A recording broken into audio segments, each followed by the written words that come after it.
تو اب یہ کہہ رہے ہیں کہ میرا کوئی وہاں نہیں ہے. تو جب آ رہے تھے تو اتنے شجاع تھے, جب جانے کی بات آئی تو اتنے بزدل ہو گئے.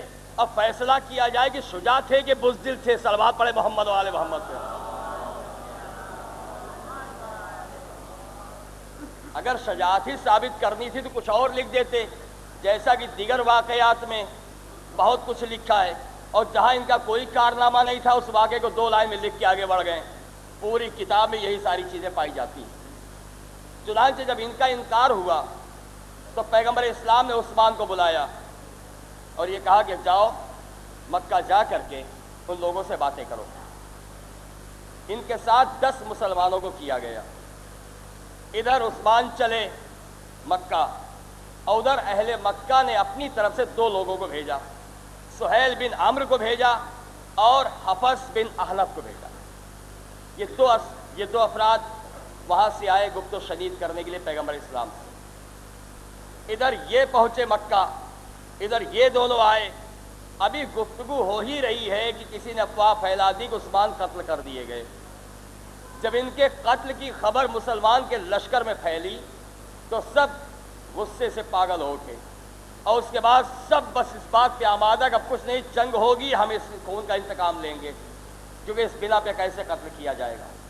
بہرحال یہ سفیر بن کے گئے تھے, اور دستور کے مطابق کسی سفیر کو کوئی نقصان نہیں پہنچایا جا سکتا, چاہے کتنی ہی دشمنی کیوں نہ ہو.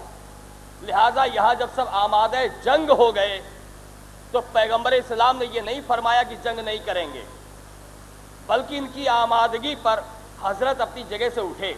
ایک ببول کا درخت تھا, اسی درخت کے پاس پہنچے اور پہنچ کر کے یہ اعلان کیا کہ اگر تم سب جنگ کرنا چاہتے ہو تو آؤ, مرنے مارنے پر آمادہ ہو تو ہمارے ہاتھ پہ بیعت کرو. مسلمانوں سے اس منزل پر پیغمبر اسلام بیعت لے رہے ہیں. اب یہ بیعت جو لی جا رہی ہے, سارے مسلمان آئے پیغمبر اسلام کے دست مبارک پہ بیعت کر رہے ہیں. کس بات کی بیعت ہو رہی ہے؟ کہ ہم پیچھے قدم نہیں ہٹائیں گے, میدان سے فرار نہیں ہوں گے. لہذا بیعت ہوتی رہی. اسی بیعت کو تاریخ میں بیعت رضوان اور بیعت شجرہ کہا جاتا ہے, جو اس درخت کے نیچے لی گئی ہے. یہ درخت بیعت کے سبب اتنا متبرک ہو گیا کہ بعد میں بھی مسلمان جب کبھی یہاں سے گزرتا تھا تو اس درخت کے نیچے 2 رکعت نماز ضرور پڑھتا تھا. یہ ہمیشہ کا دستور تھا. جب خلیفہ دویم کا زمانہ آیا تو انہیں نہ جانے کیا ناپسند آیا, نہ جانے کیا برا لگا. انہوں نے اعلان کیا کہ اگر کوئی بھی مسلمان اس درخت کے نیچے نماز پڑھے گا تو میں اسے قتل کر ڈالوں گا. اور انہوں نے اپنے زمانے خلافت میں اس درخت کو کٹوا دیا, جو مسلمانوں کے لیے متبرک مقام تھا, ایک آثار تھا, ایک نشانی تھی, اس کو انہوں نے ختم کروایا. تو آج اگر آثار مٹائے جا رہے ہیں تو عزیزان محترم یہ آج کی نئی بات نہیں, یہ سیرت وہیں سے چلی آ رہی جو آثار اسلام مٹائے جا رہے ہیں. صلوات پڑھے محمد و آل محمد پر. ادھر بیعت ہوئی. اب اس بیعت کے مرحلے میں ایک نقطہ ہے جس کی طرف آپ کو متوجہ کر دینا چاہتا ہوں. ساری تاریخی کتابوں میں ملتا ہے. سب نے جب بیعت کر لی تو یہ لکھا جاتا ہے حضرت عثمان کی فضیلت میں کہ پیغمبر اسلام نے اپنا ہاتھ اپنے ہاتھ پہ مار کے یہ فرمایا کہ یہ عثمان کی طرف سے بیعت ہو رہی ہے. اس کو ہمارے شیعہ علماء نے بھی اپنی کتابوں میں لکھا ہے, چند علماء نے, ان کے یہاں بھی موجود ہے کہ پیغمبر اسلام نے عثمان کی طرف سے اپنے ہاتھ پہ ہاتھ رکھ کے بیعت کر کے یہ کہا کہ یہ عثمان کی طرف سے بیعت. مگر ایک چند جملوں کا یہاں اضافہ ہے.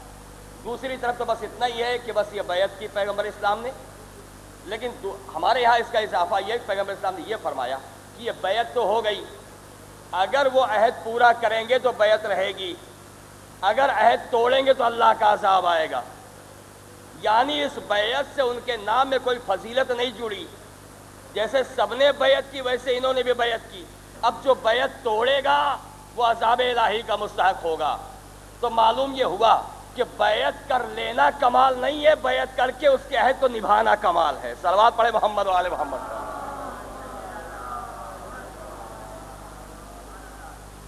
لیکن یہاں ایک بات اور ہے کہ خبر یہ آئی تھی کہ حضرت عثمان قتل کر دیے گئے.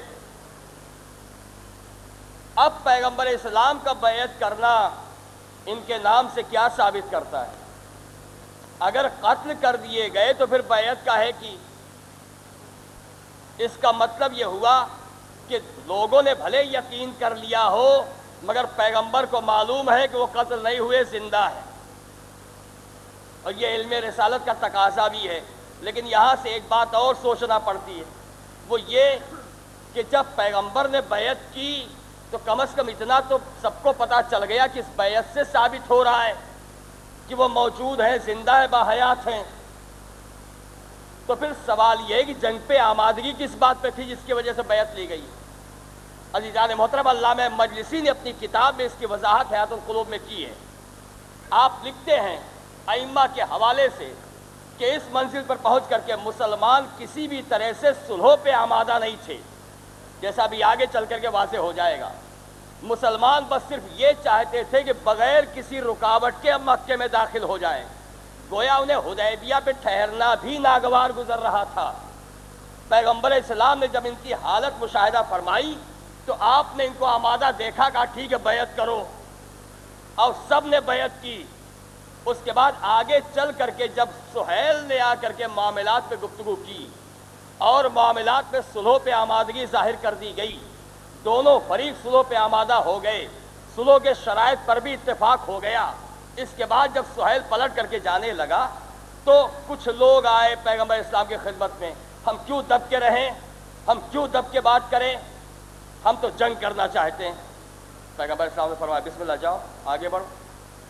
کچھ قریش موجود، یہ لوگ گئے حملہ کرنے کے لیے۔ جب قریش نے یہ دیکھا کہ حملہ کرنے آ رہے ہیں، پلٹے۔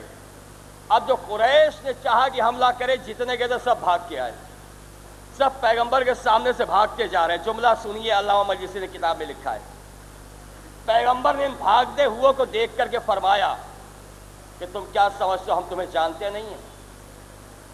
بدر میں تم کتنے سورما اور کتنے بزدل تھے، ہماری نگاہ سے نہیں چھپے ہو۔ آج رسول گواہی دے رہا ہے، احد میں کتنا بھاگے تھے ہم جانتے ہیں، لہذا یہ نمونہ تھا۔ اب سمجھیے اس جملے کو جو پیغمبر نے فرمایا کہ اگر عہد کو پورا کریں گے تو ٹھیک، ورنہ اللہ کا عذاب آئے گا۔ تو بیعت کر لینا اور بات ہے، عہد کا پورا کرنا اور بات ہے۔ نمونہ سامنے آ گیا، اب لوگ شرمندہ ہو کر کے کھڑے ہو گئے، یا رسول اللہ جو کچھ بھی آپ کریں گے بہتر ہوگا۔ یہ علامہ مجلسی کی روایت تھی جو میں نے آپ کے سامنے پیش کی۔ اب اس کے بعد اس واقعے کو ذرا آگے بڑھا، صلوات پڑھیں محمد والے محمد کو۔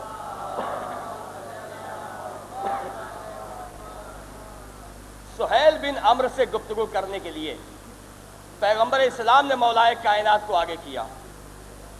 علی اور سہیل میں گفتگو شروع ہوئی، صلح کے شرائط پر بات ہوتی جا رہی ہے۔ جب گفتگو مکمل ہو گئی تو 6 شرائط پر صلح ہوئی ہے۔ وہ 6 شرطیں کیا ہیں؟ پہلی شرط یہ ہے کہ مسلمان اس سال بغیر عمرہ کیے ہوئے یہیں سے پلٹ کے چلے جائیں گے۔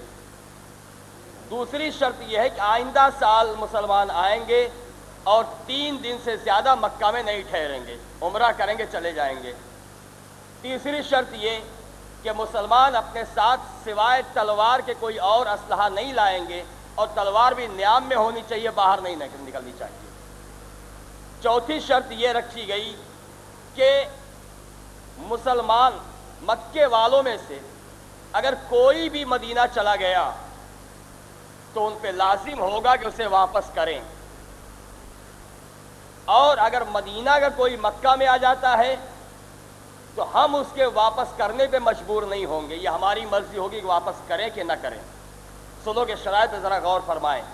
یہ ساری وہ شرائط ہیں جو سہیل نے پیش کی تھی اور پیغمبر اسلام نے قبول فرمائی۔ اس کے علاوہ اگلی شرط یہ تھی اس منزل پر کہ فریقین سے جو بھی قبیلہ معاہدہ کرے گا، اس کی ذرا وضاحت کر دوں کہ ایک فریق مسلمان ہے، دوسرا فریق اہل مکہ ہے جو صلح ہو رہی ہے، اور اس کے علاوہ اطراف میں چھوٹے چھوٹے قبیلے آباد ہیں، عرب کے تمام علاقوں میں بہت سے قبیلے آباد ہیں۔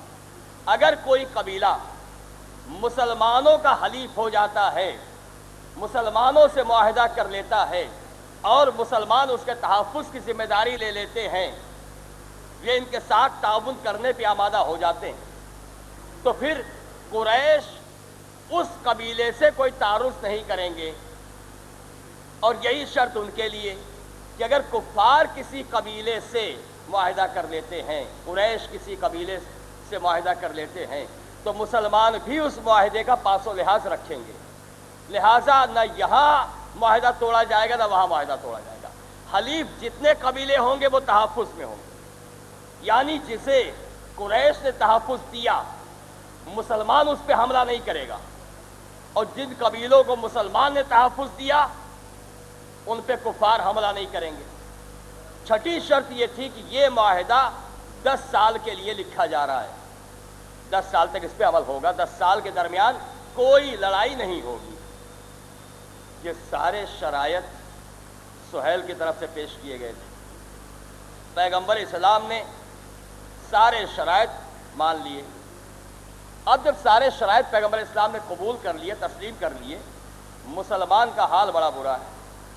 مسلمان پیچ و تاب کھا رہا ہے کہ اتنا جھک کر کے کیوں سلو کی جا رہی ہے، کیونکہ اس میں ساری شرطیں ان لوگوں کی ہیں، اور ظاہراً اگر دیکھا جائے تو زیادتی ہے، کوئی بھی شرط ایسی نہیں ہے جو کہ معقول مانی جائے ظاہری طور پر، لیکن اللہ کا رسول ہے، ظاہری چیزوں کو دیکھ کے نہیں چلتا۔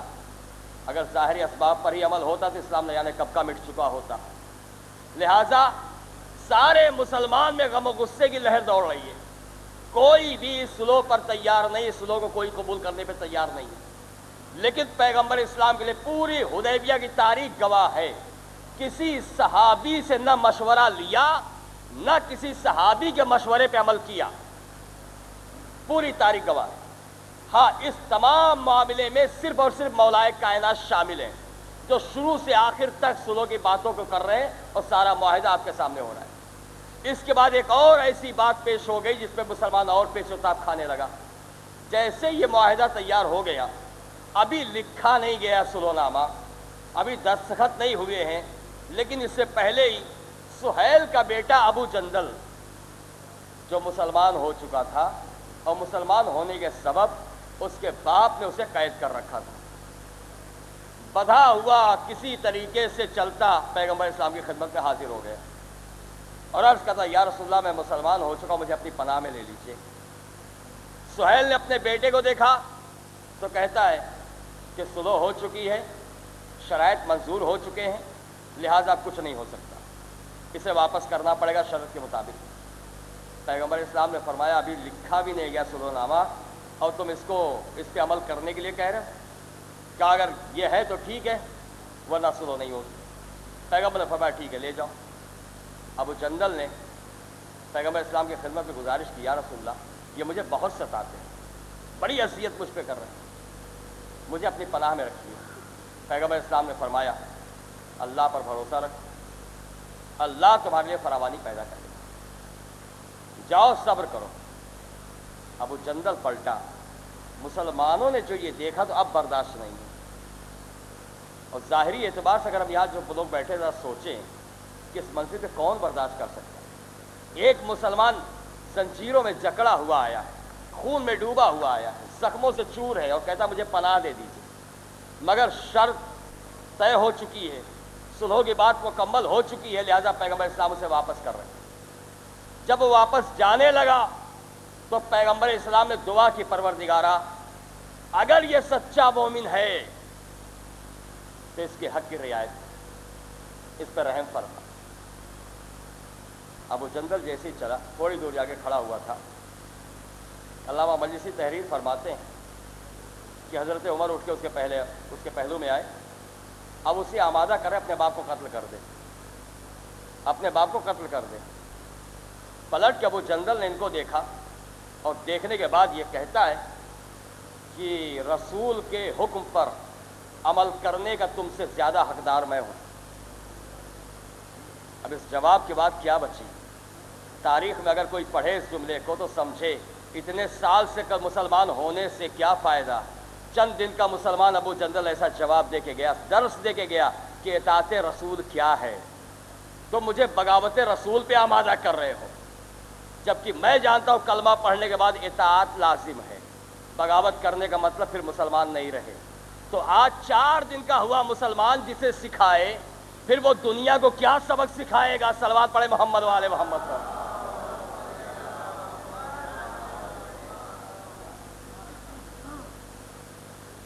باپ بیٹے کو لے کے چلا، ابھی تھوڑی دور گیا تھا کہ کچھ غلام اور کچھ نوکر جیسے ملازم جیسے لوگ چلے آ رہے ہیں۔ یہ سہیل کے اور دیگر اہل مکہ کے غلام اور ملازم تھے، ان میں اکثر مسلمان ہو چکے تھے۔ سہیل نے جب یہ دیکھا تو آ کے کہا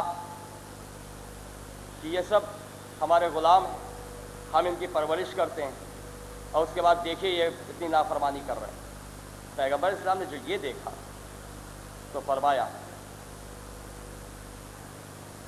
کہ ابھی بھی سمجھ جاؤ اور حق کے راستے پہ آ جاؤ، ورنہ تمہاری طرف ایسے آدمی کو بھیجوں گا جو خدا کے معاملے میں کسی کی رعایت نہیں کرتا۔ وہ جائے گا تو تمہارے گھروں کو برباد کر دے گا، تم سب کی گردنیں اڑائے گا۔ یہ وہ ہے کہ جس کے ایمان کا اللہ امتحان لے چکا ہے۔ جب یہ کہا تو ایک صاحب کو شوق ہوا، کہیں میں تو نہیں ہوں؟ آگے بڑھے، یا رسول اللہ وہ کون ہے؟ میں تو نہیں، کہا تم نہیں ہو۔ دوسرے کے بارے میں پوچھا، فلاں تو نہیں ہے؟ کہا وہ بھی نہیں۔ کہا پھر کون ہے؟ کہا وہ جو میری جوتیوں میں ٹاکا لگا رہا ہے۔ اب مسلمان جو دوڑے تو کیا دیکھا؟ مولائے کائنات بیٹھے ہوئے رسول کی جوتیاں ٹاک رہے تھے۔ صلوات پڑھے محمد والے محمد کا۔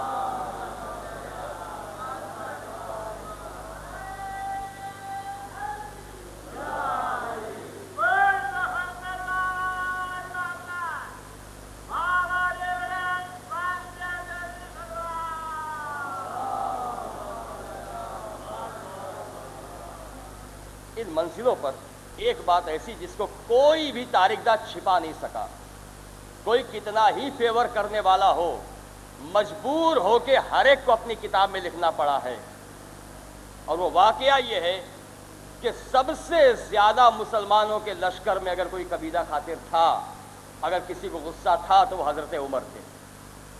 چنانچہ اسی میں پیچ و تھاپ کھاتے ہوئے پیغمبر اسلام کی خدمت میں حاضر ہو گئے اور گستاخانہ انداز میں پیغمبر اسلام سے گفتگو کرتے ہیں۔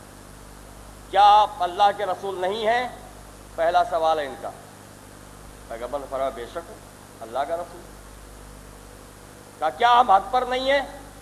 کہا بے شک ہم ہی حق پر ہیں، کوئی دوسرا حق پر نہیں ہے۔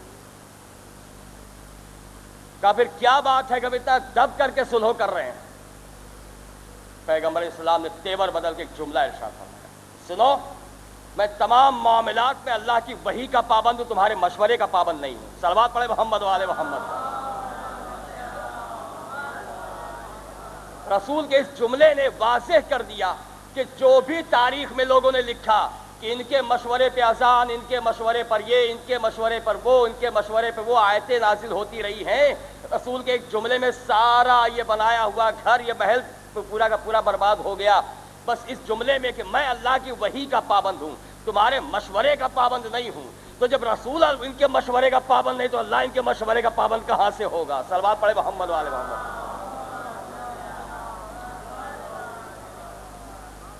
لیکن غصہ ابھی بھی کم نہیں ہوا، پلٹ کے آئے حضرت ابوبکر کے پاس، اور جو وہاں کہا تھا وہی یاد ہو رہا ہے، کیا یہ رسول نہیں ہے؟ کہا کیوں؟ اتنے سال سے کلمہ پڑھتے، بے شک ہم نے رسول مانا، رسول ہے۔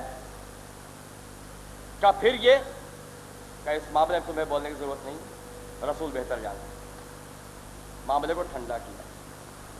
غصہ تو بہت، اس غصے کے عالم میں کیا کرتے ہیں، سارے پیچ و تاب کھا رہے۔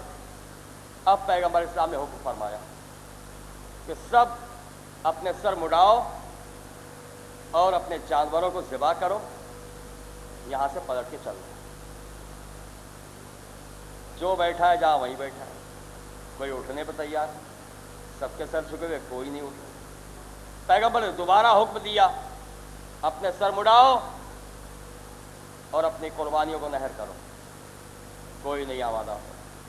تیسری مرتبہ آپ نے پھر حکم دیا، یہ سارے مسلمان بیٹھے رہے، ایک بھی نہیں اٹھا، سب خاموش بیٹھے رہے۔ یا ٹھہر کر کے ایک بات عرض کرنا چاہتا ہوں، یہ مسلمان جو خاموش بیٹھے تھے کیوں بیٹھے تھے؟ ان کا بیٹھنا یہ بتا رہا ہے کہ جو ہوا یہ انہیں پسند نہیں تھا. کھلی ہوئی بات ہے، واضح بات. گویا یہ چاہتے تھے کہ دبیں گے نہیں، جنگ کریں گے.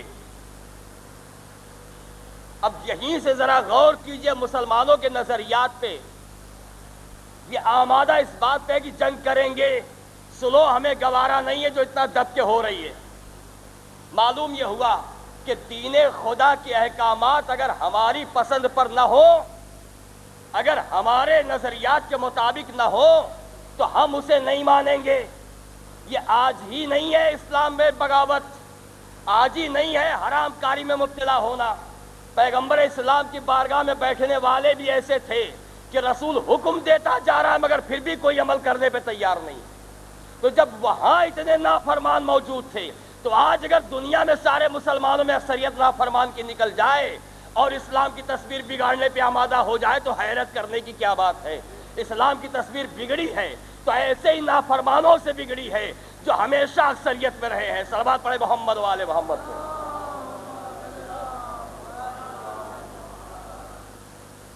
پیغمبر اسلام نے جب 3 مرتبہ حکم دیا اور کوئی عمل نہیں ہوا تو آپ قیس و غضب، حزن و ملال کے عالم میں اپنے خیمے میں داخل ہوئے. جناب ام سلمہ نے جو آپ کے ساتھ تھی دیکھا، چہرے پہ حزن و ملال دریافت کیا. پیغمبر اسلام نے فرمایا ام سلمہ دیکھ رہی ہو آج میں ان کو حکم دے رہا ہوں، کوئی میرا حکم نہیں مان رہا، کوئی میری بات نہیں مان رہا. اب عرض کروں جو رسول دنیا سے کہتا ہوا گیا، جتنا میری امت نے مجھے ستایا کسی نبی کو اس کی امت نے نہیں ستایا. مجھے بتائیے اس سے بڑھ کر اذیت کیا ہوگی جو یہاں دی گئی. ام سلمہ نے مشورہ دیا، یا رسول اللہ آپ کسی سے کچھ نہ کہیے، اس وقت یہ اس حالت میں نہیں ہے کہ آپ کی باتوں پہ غور کریں، آپ خود آگے بڑھ کے قربانی کیجیے، آپ کا سر مڑائیے. پیغمبر اسلام باہر آئے، علی کو بلایا اور بیٹھے، سر مڑایا، قربانی نہر کی گئی. اب جو مسلمانوں نے دیکھا تو مجبوراً اٹھے. اس کے بعد تاریخ میں یہ ہے ایک دوسرے کا جب بال اتارنا شروع کیا، سر موڑنا شروع کیا تو ایسے موڑ رہے تھے لگتا اس کا گلا کاٹ رہے ہیں غصے کے اندر. یعنی ابھی بھی غصہ ہے، ابھی بھی غصہ ہے. تو اسلام اس کا نام نہیں ہے. اسلام سر جھکا دینے کا نام ہے. اپنی خواہشات کو سامنے لانے کا نام اسلام نہیں ہے. قافلہ واپس ہوا. اب یہ قافلہ واپس ہو کر کے مدینہ آیا. چند دنوں کے بعد ابو بصیر مسلمان ہوا، مکے کا رہنے والا، اور چھپ چھپا کر کے مدینہ آ گیا. شرط کے مطابق اہل مکہ نے 2 آدمیوں کو بھیجا اسے واپس لانے کے لیے. وہ لوگ آئے پیغمبر اسلام کی خدمت میں، ابو بصیر مسلمان ہو کے آ گیا، اسے واپس کیا جائے. پیغمبر اسلام نے اسے واپس کر دیا.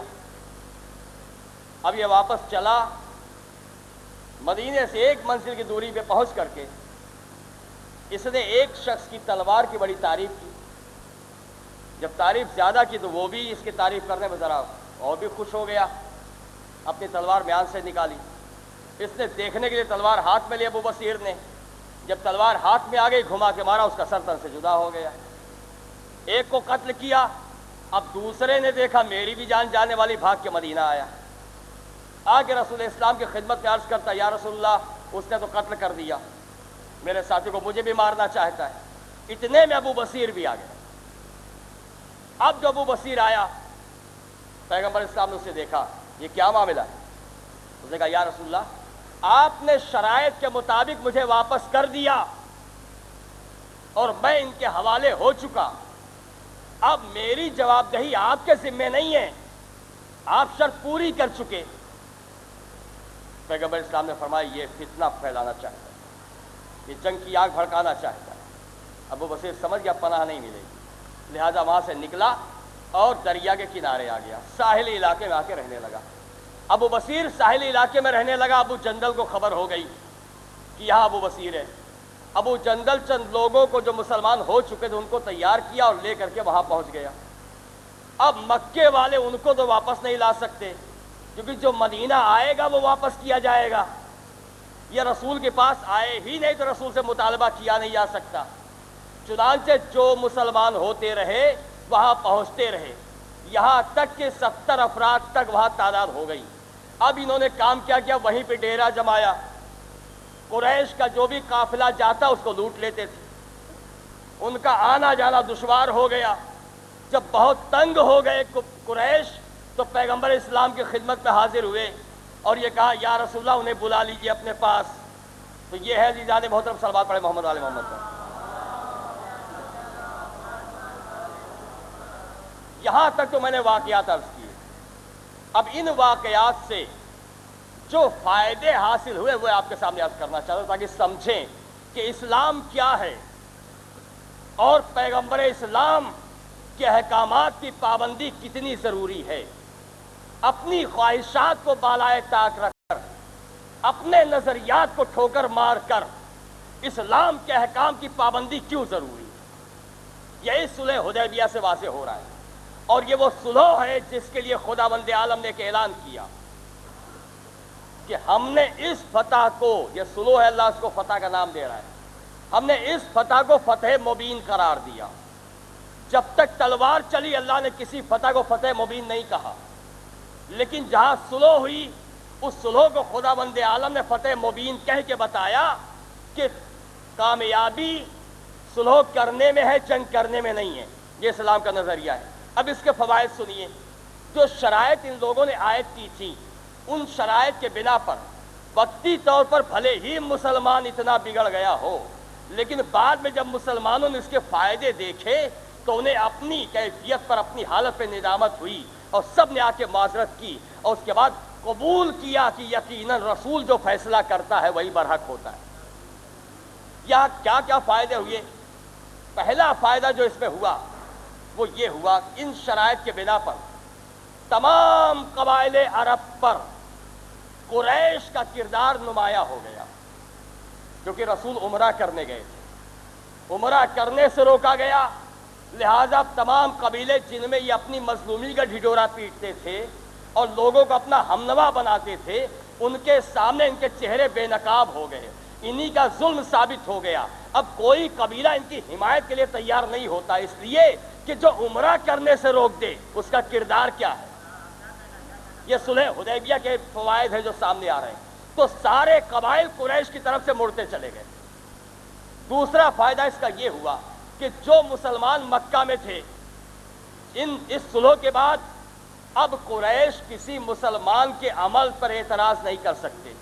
جو گھروں میں چھپ کے عبادت کرتے تھے اب علیہ عبادت کرنے لگے، انہیں روک